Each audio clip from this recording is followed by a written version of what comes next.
Bonjour les amis. Alors, sortant d'une longue période de l'évangile de Saint Jean, nous allons maintenant retrouver l'évangile de Matthieu qui, vous le verrez, est un peu plus facile à comprendre et qui, effectivement, je vous l'avais dit une fois, il me semble, c'était un petit peu, voilà, l'évangile préféré de l'ancienne Église, dans le sens où c'est un évangile qui est facile, qui ne fâche personne et qui fait du bien à entendre. Voilà. Une fois de plus, rappelons-nous l'évangile de Matthieu. Matthieu, c'est une communauté de juifs qui se sont convertis au christianisme et donc avec des problèmes qui sont un peu spécifiques aux anciens juifs, on va dire. Voilà.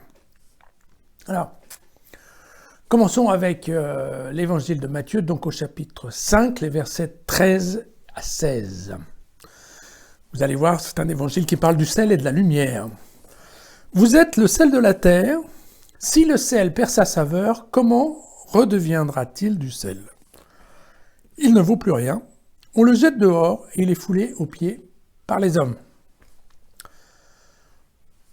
Vous êtes la lumière du monde. Une ville située sur une hauteur ne peut être cachée.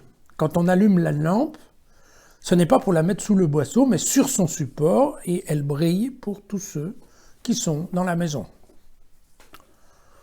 De même que votre lumière brille aux yeux des hommes, pour qu'en voyant vos bonnes actions, ils rendent gloire à votre Père qui est aux cieux. Voilà. Donc, nous retrouvons le début du discours sur la montagne. Saint Matthieu, vous vous souvenez, c'est en effet une des parties de l'évangile de Matthieu dans laquelle, en effet, donc, Jésus nous donne un certain nombre de règles et de commandements. Alors, on dit sur la montagne parce que on imagine très bien Jésus est assis sur une pierre avec ses élèves en dessous et donc dans la position typique du rabbi, donc du rabbin, de celui qui sait et qui connaît et qui donc peut enseigner un certain nombre d'écritures. Donc il convient donc de relire évidemment ce passage à la lumière de l'Ancien Testament parce que sinon ça paraît un peu juste. Alors concernant le sel, donc vous savez que le sel à l'époque non seulement ça donnait du goût comme aujourd'hui aux aliments, mais surtout ça servait pour préserver la viande. D'ailleurs il était formellement obligé que par exemple les offrandes qui étaient données au temple pour le sacrifice, eh bien, ces offrandes, en tout cas la viande, devait être salée de façon à ce qu'elle ne s'abîme pas. D'ailleurs, je vous avais parlé, de temps en temps, il y a des règles sur le fait qu'en effet, une viande qui n'aurait pas été consommée dans les 3 jours, il fallait la détruire.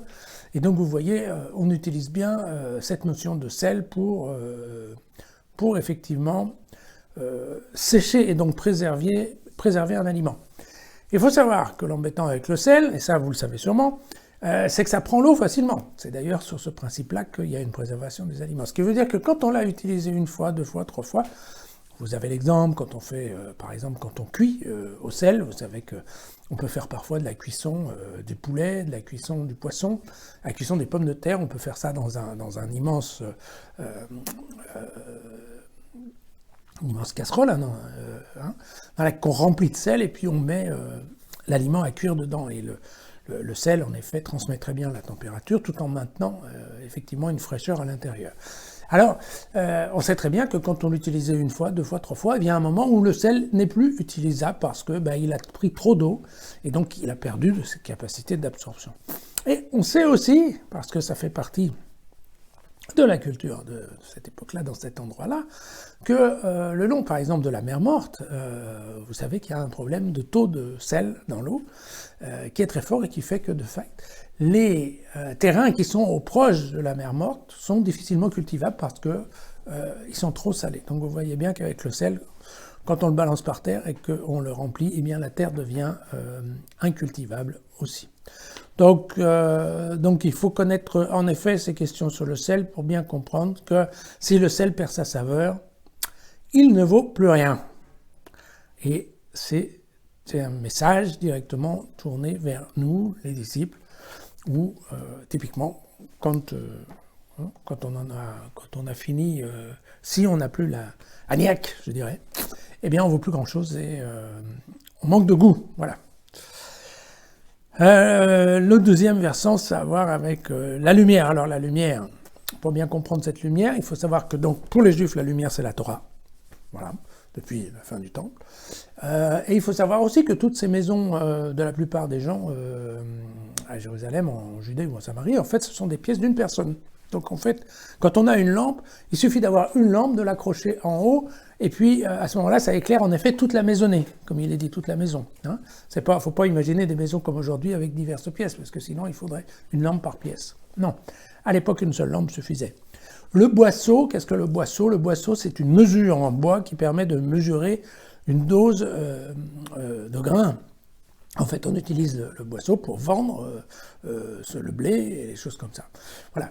Et donc, qu'est-ce qui se passe? Comme c'est un conteneur qui a la tête d'un seau, qui était fait en bois, eh bien, on s'en servait à l'époque pour éteindre les lampes. Parce qu'en effet, en retournant le seau sur la lampe, eh bien, il vient un moment où ça manque d'oxygène, et donc la lampe s'éteint d'elle-même, et ça évite d'avoir de la fumée partout dans la maison.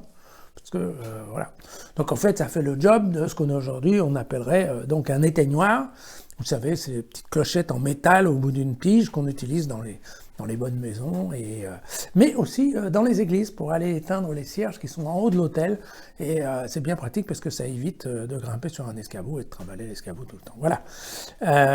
Et donc, en effet, la notion du boisseau, c'est typiquement ce qui permet d'éteindre la lumière. Donc, il nous dit bien, voilà, que votre lumière brille aux yeux des hommes pour qu'en vous voyant vos bonnes actions, ils rendent gloire à votre Père qui est aux cieux. Donc c'est très clair, c'est nous chrétiens, on doit effectivement, quelque part, éclairer le chemin des autres, et il faut que les autres, en effet, reconnaissent notre participation à l'Église chrétienne par certaines bontés et de certaines bonnes œuvres, car dans l'Évangile de Matthieu, les œuvres ont quelque chose d'assez important.